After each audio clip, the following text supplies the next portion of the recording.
Okay, so tonight po will be a follow-up of chapter 8 about Hebrew pronouns. Pero yung Hebrew pronouns na yun po ay independent.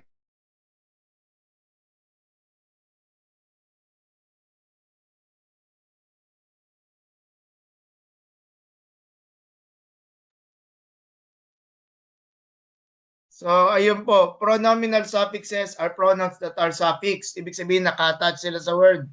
Naka-attach. Hindi sila independent na word na ayun nga, independent word na hindi attached. So, this is pronominal suffixes are attached. Suffix to nouns, prepositions, or the definite direct object marker.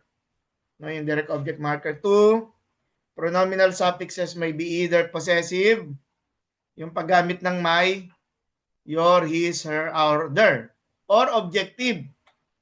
Objective, yung recipient of the action, me, you, him, her, us, or them.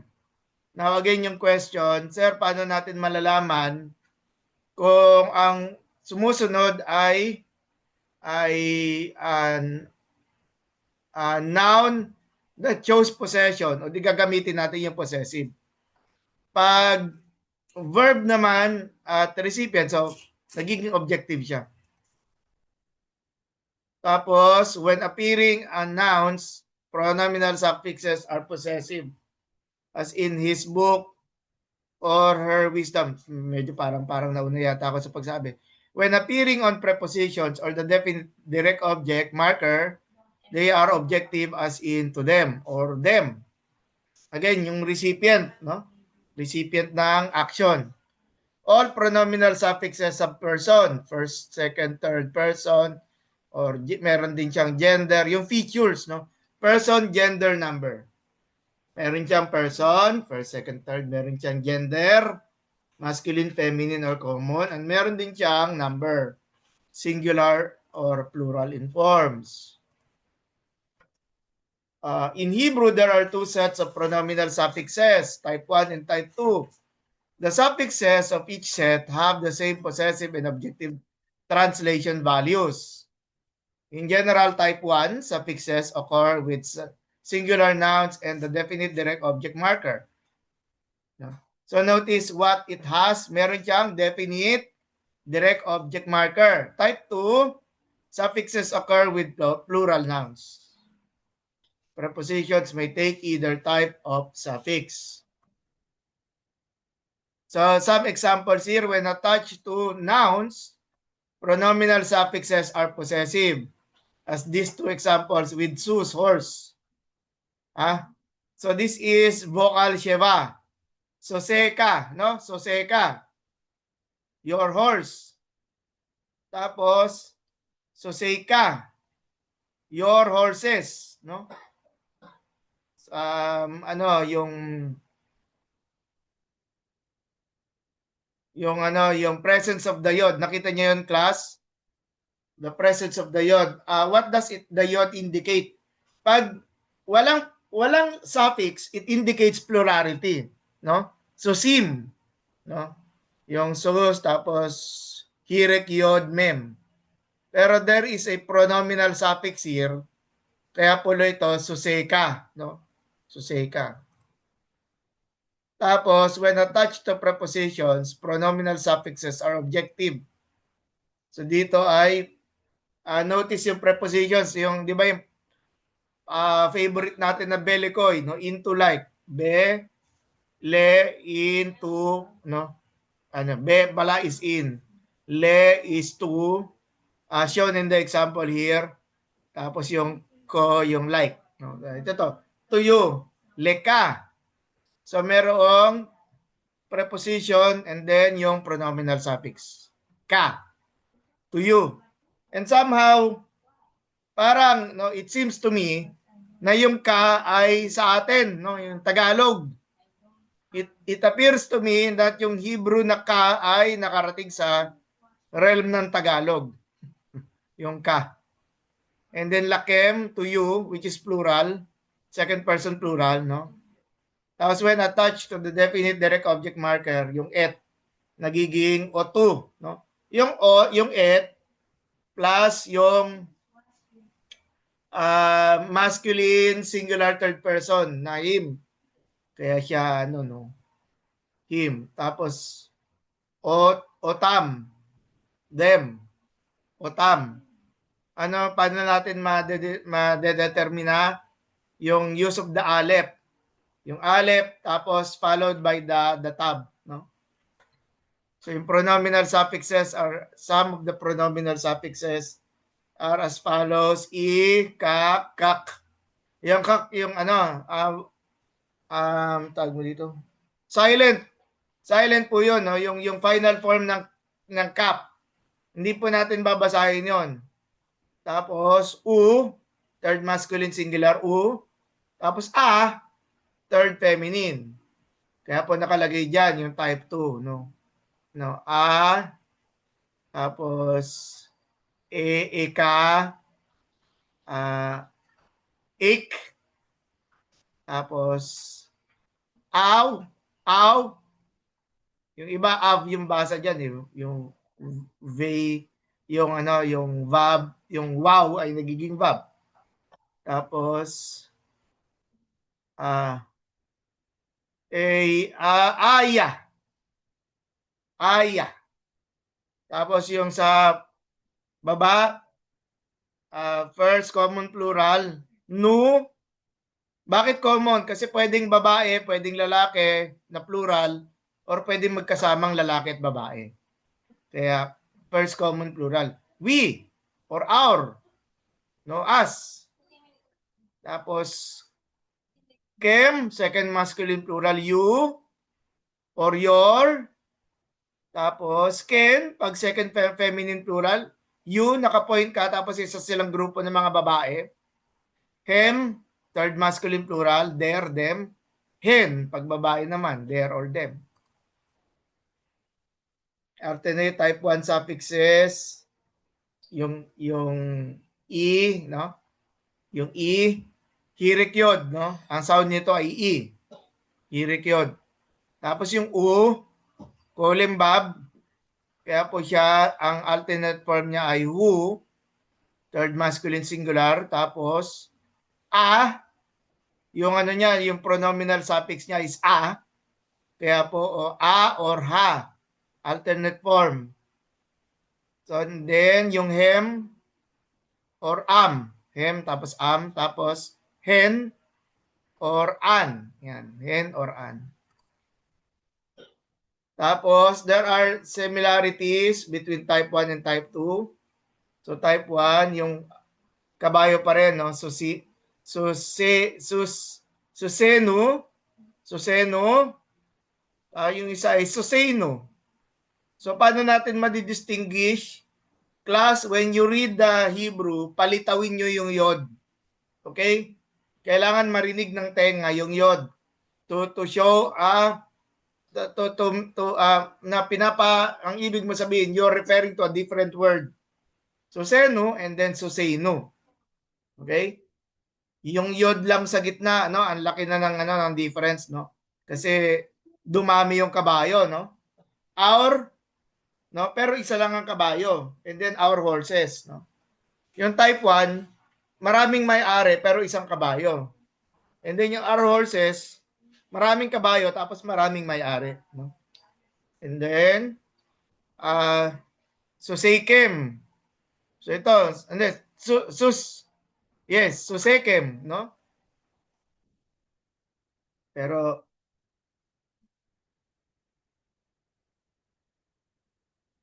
susekem tapos suseikem. Okay? Susekem at saka suseikem, papalitawin nyo yung sound ng yod. Kailangan marinig yung yod, no? Tapos yung paggamit pa rin using the sus as an example, yung yung pronominal suffixes, no? Susi, my horse, susika, your horse, susik. Okay? So silent na siya, no? Yung final form ng kap. Susik, your horse, suso, his horse, susa, her horse. Tapos first common plural, our horse. Susenu. Suseikem, second masculine plural. Suseiken. No? Your horse, pero feminine plural. No? Marami. Pero isang kabayo lang tinutukoy mo. Susam. No? Susam. Their horse. Tapos si Susan, Susan na lang, Susan, para hindi tumunog na pangalan ng tao. Susan ay their horse na pagmamayari ng mga babae. Tapos type 2. Type 2 is Susay. No, Susay, my horses. Susika, your horses. Susayik, no? Susayik, your horses rather. Susaw. Yung European nito Susav, no? Susaw. Tapos Suseiha. Her horses. Suseiha. Tapos our horses Suseinu. No? Yung yung our horse Susenu, no? Yung yod kailangan marinig para ma-distinguish yung difference ng our horse dun sa our horses. No? Suseikem, your horses. Suseiken, your horses. Suseihem, their horses. Suseihen, no? Their horses pa rin. Pero feminine, na mga babae ang may-ari ng mga kabayo, plural. No? Be careful to note the important difference in spelling between first common singular, type 1, and type 2 suffixes. The type 1 suffix is spelled as hirik yod. The type 2 suffix is spelled as pathak yod. No? So nagkakaiba kahit sa vowel pointing. Again, ang purpose nito para magbago, para marinig ng reader na whether plural ba yung ownership ng kabayo na tinutukoy mo o isang kabayo lang. Okay, when a feminine singular noun ending in he, in kamets he, as in Torah, receives a pronominal suffix, the he is replaced by tav. Kaya siya naging Torah ay naging Torat. Before the suffix. Medyo masakit nga lang sa tenga pero ito yung paggamit ng Torah plus yung pronominal suffix at yung ginamit na example dito yung Torah, di ba? Torati. Okay? Torati. My law. Torateka. Torateka. Your law. Toratek. Your law, feminine singular. Toraw. Torawu. His law. Torawu. Torata. Her law. Toratenu. Our law. Toratekem. Your law. Torateken. Your law, feminine plural. Toratam. Their law. Toratan. Their law, feminine plural. Tapos yung type 2, yung may plural form yung law, laws, naging laws, my laws. Toratay.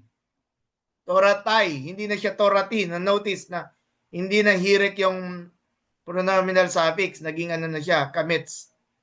Kamits yod. Kamits yod. Torateka.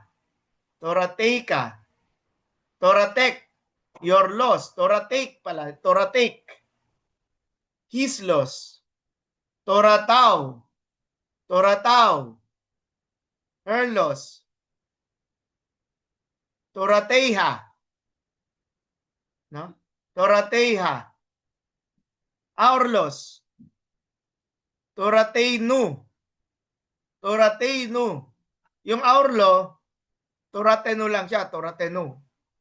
Ito, Torateinu, Yorlos, Torateikem. Tapos Yorlos plural, Torateiken. Yorlos plural. Derlos, Torateihem. Torateihem. Derlos, plural yung plural third person, der. Tapos yung los ay plural din. Torateihem, Torateihen. Derlos, pero feminine plural. And then, Torateika. Your masculine singular. This noun is easy to identify as a plural.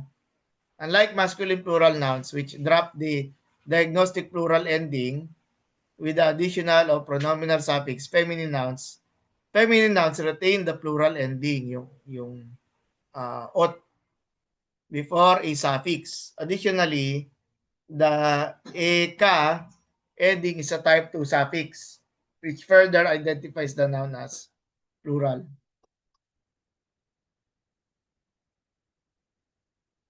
Spelling changes in nouns. Sa case ng dabar, nagbabago yung vowel pointings pag dinadagdagan ng pronominal suffix. At ang example dito, debari. No? Debari. My word. No? Tapos, debarehen.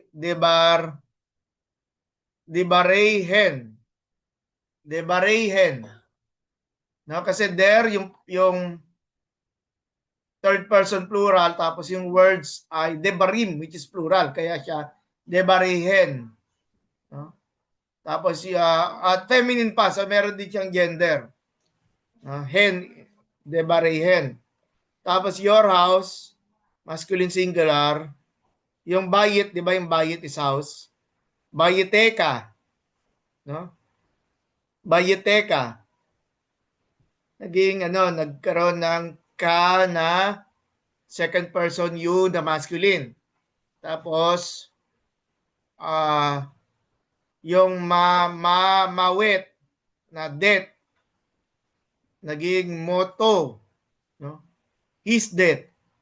Ang kanyang kamatayan masculine, yung tinutukoy doon. Despite these vowel changes, you should be able to identify most nouns with pronominal suffixes. Memorize type 1, type 2 suffixes. 2, build a frequency vocabulary. 3, become familiar with the use of a standard lexicon, which is yung last part ng ating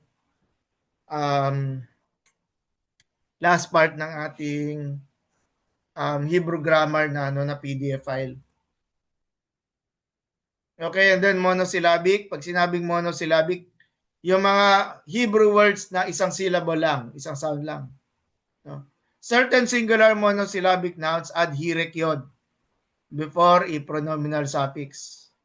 The addition of the hirek yod to singular nouns with type 1 suffixes may cause them to be confused with plural nouns having type 2 suffixes. The singular noun paradigm as hirek yod, no? Akika.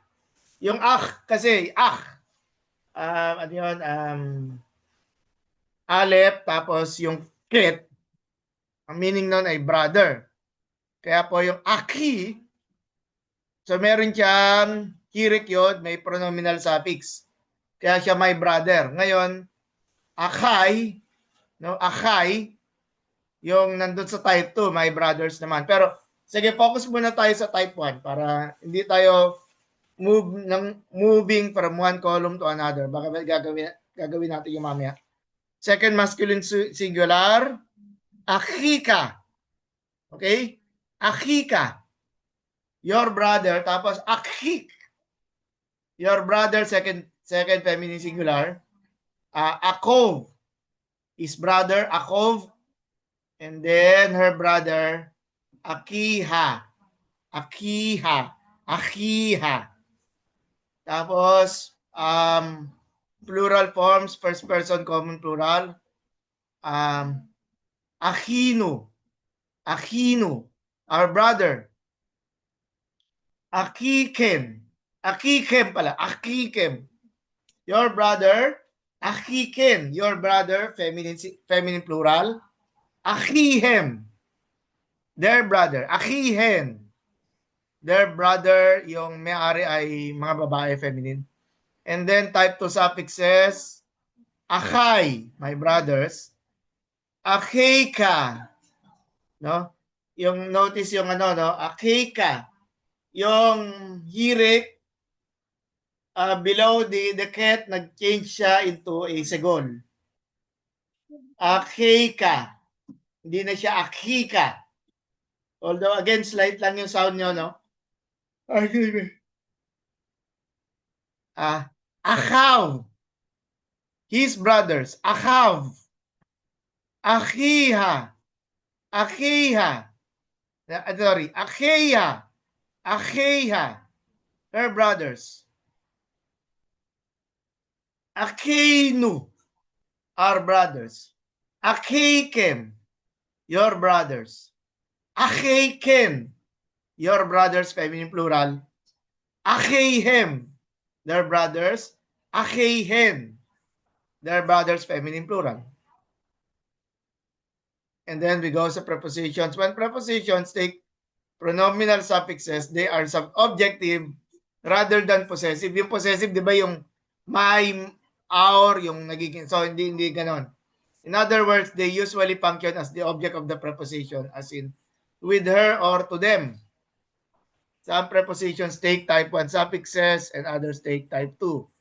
So sa case na to, leka, may preposition and then, so to you, masculine singular, tapos yung al, aleka, on you, no? Aleka. 3, don't be concerned with the preposition's preference for type 1 or type 2 suffixes. On prepositions, the translation value is the same for both types. Still, yung sa continuation naman, ito naman, prepositions plus the pronominal suffixes. Again, yung le, di ba, yung belikoy, le is to. To me, to you na feminine, singular. To him, to her. To us, to you, masculine plural. To you, feminine plural. To them, third person, masculine plural. To them, third person, feminine plural. Li, leka, lek, lak pala.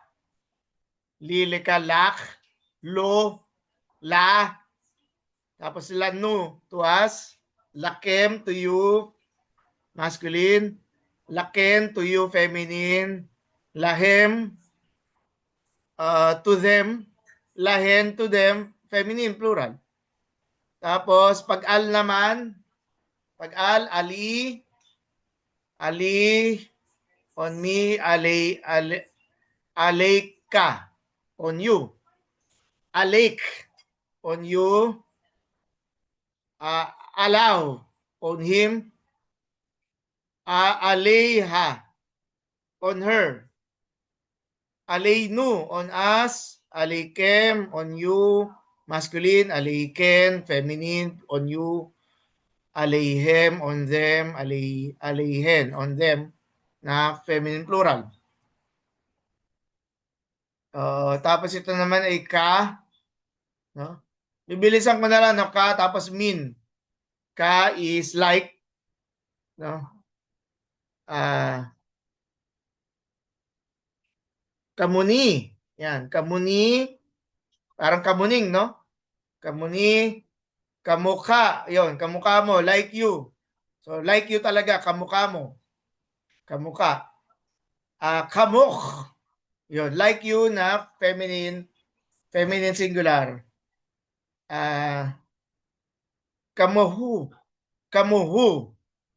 Like him, masculine singular. Kamoha, like her. Kamoha. Tapos kamuno, like us. Kakim, like you. Na masculine. Kaken, second person.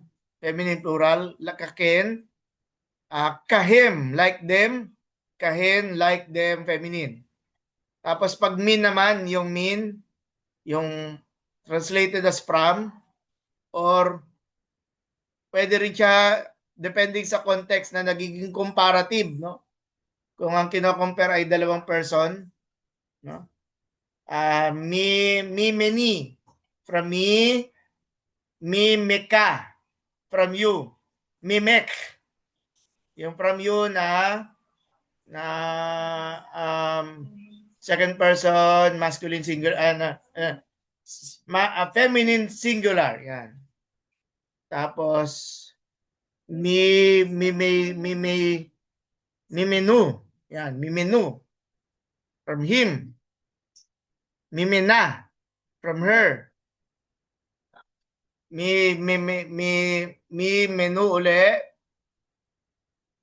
So dito ay mi menu, yung isa ay nga, no, pareho siya ng yung isa,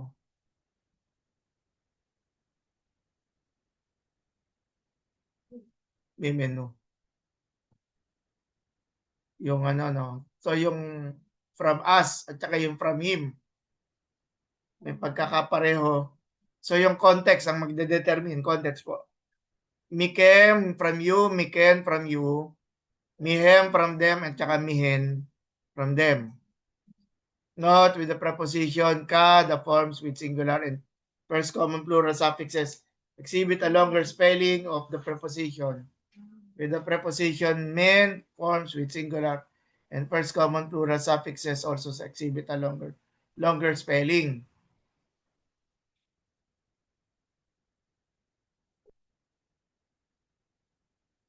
Okay. Sorry.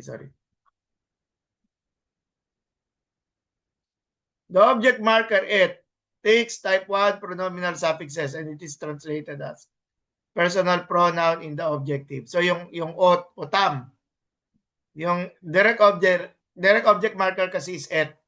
Et plus yung yung objective noun. So ito sakar otam, no? Sakar is a verb na masculine singular, sakar, he remembered. Tapos it is kal, it is tawag mo dito kal masculine singular, perfect. Tapos na. Sakar, he remembered them. Otam ay yung tinutukoy dito yung sino yung tinandaan niya, yung yung direct object marker referring to them. Tapos again, object marker, pag object markers po with the preposition oti, oteka, otek, oto, ota, tapos yung first common plural, otano, otekem, oteken, otam, tapos otan. No? And then yung preposition with me. Okay? With me, hindi na po ito yung notice, hindi po ito, pareho siyang aleph. They both begin with the aleph. Pero they are different words. Na? Iti. Iti is with me. Iteka is with you. Itek is with you na feminine singular. Itu is with him. Ita is with her. And then itanu with us. Itekem with you. Iteken with you. Itam with them. Itan with them na feminine plural. Feminine plural. And then yung im naman is with, no? Notice ang dinudugtungan natin dito ng pronominal suffixes ay prepositions, no? Preposition siya. We beginning with this slide. no? Beginning with the li, which is two. Li, tapos ka, plus yung ano, no, yung first common singular. And then, yung direct object marker, OT. Tapos yung it naman, yung with, no? Iti. Tapos, yung im. Im is with. Imi with me. Imeka with you. Imek with you. Imu. Third masculine singular. Imu. Ima with her. Tapos, imanu with us. To, familiar kayo doon sa Emmanuel, di ba? Ito po yun, Imanu, first common plural. Immanuel, Emmanuel. Imanu with us. Tapos, imekem with you. Imeken with you na second feminine plural. Imam. Imam with them. Iman with them. With them na feminine plural. Tapos pag am naman ay, notice class, magkaiba yung im sa am. Ang im ay preposition, ang am ay noun.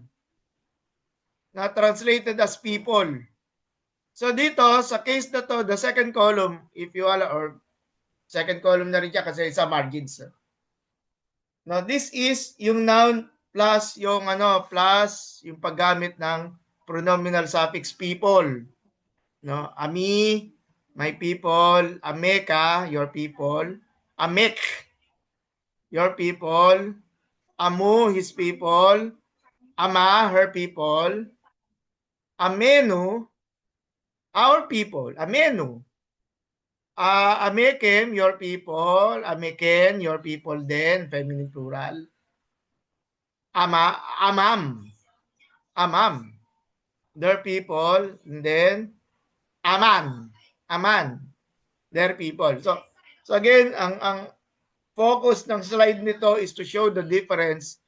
Pareho siya ng spelling but they are different words. Yun yung clue nun. They are different words. So, when you encounter this, you raise the question, am I looking at a preposition na im or am I looking at the noun am?